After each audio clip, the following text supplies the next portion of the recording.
ngasi channel asina pichibida maming aduki matik chatlaba mayamna mahaki maming bu khangnadaba leitraba adugumlaba misak amagi mahaki punsi anganba saruki punsi mahaki career ni matangda channel asina pujuna laksari mahak adudi atai kana sunatte ikhoina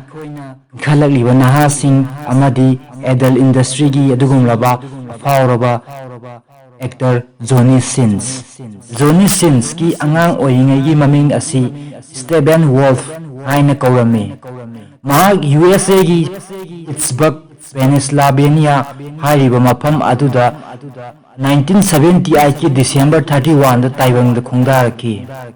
महाग अंगांग ओइंगेदी यामना इकाई थिगनबा मिशक अमा ओइना हौरकी महागना college तगी graduate लोरबा मतुंगदा कंस्ट्रक्शन कंपनी अमदा चयोल अमदा नुमित तरुकनी थबक सुदुना हिंगनबगी लांथेंगदा मायोंग यारखी मदुगी मतुंगदा महागना 24 इयर्स सुरकपा मतमदा मसागी अनाबा हाइबदी early sign of male pattern of baldness हाइबदी नुपा ओइना सम मपुंग फाना हौबा नमदबगी लैना नारे खंगकपदगी मतम चुप्पगी ओइना मसाना मसाबु मरु कोक्सदुना लेरखी अदुगा महाकना चही 19 सुरकलबा मतमदा महाकना हाना तौजरमलिबा सिनफम अदुबु तुंगोइनरमलगा अनौबा चांगयेंग अमगा लोइनना लॉस एंजेलिस ता लैबा pornographic film industry अमदा होंगदाबा हौरखी Mahake career की सरुक महाकना अहानबा क्रेगलिस्ट एड्स ता सरुक यादुना ब्राजर्स ना महाकु गो टू गाय हाइबदी मसक हाइना मसक खंगबा हौरकी असुमना महाक मतम अयाम्बा महाकी कैरियर की स्टूडियो दा मतम लेनखी असुम तौना 2015 की जून 10 दा पोर्नहब ना लॉन्च तौदुना एडल्ट फिल्म अमखक नमखी मसीदा जोनी सिन्स अमसुंग महाकी फेलो एक्ट्रेस इवा लोबिया गा फिल्म सिदा को एक्ट तौमिन्नखी मसीगी मतांगदा मयामना हंगबा वहांगी पाखुम अमा ओइना पाइखलिबा प्रोजेक्ट असि पैसा खक्तगी नते मसीना पोंगी पुवारीदा हिस्ट्री अबा लेहौनबनी हाइना पाखुम ओइना पीखी फिल्म असि नमनबा होटनबदा जोनी सिन्स का इवा लोबियागा जेरो ग्रेविटी ओइबा वेलोसिटी अमसुंग टेम्परेचर की ट्रेनिंग ओइना 6 months की प्रिपरेशन तौखी अदुगा कैंपेन असिदा नुमित हुंफुनी की मनुंगदा तौबंगमखी अदुगा 2017 की अनंबा सरुक्ता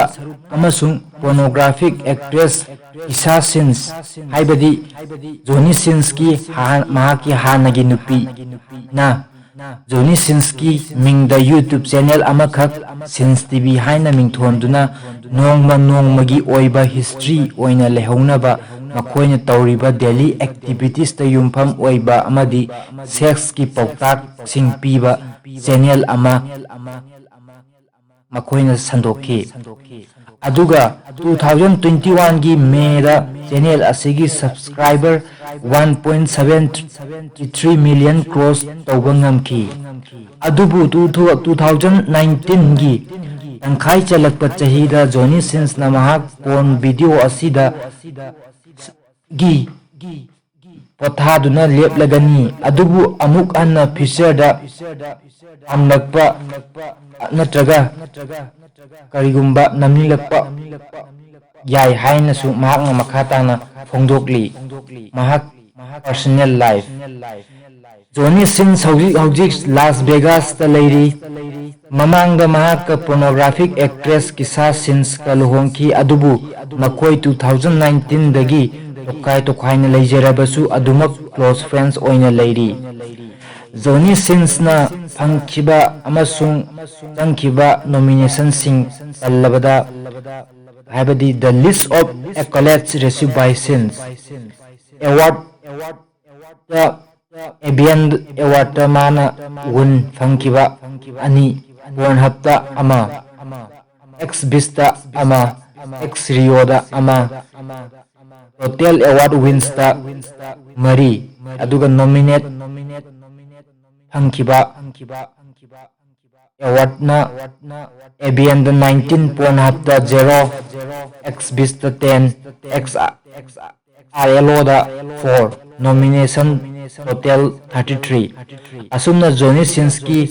mahaki samlappa mahaki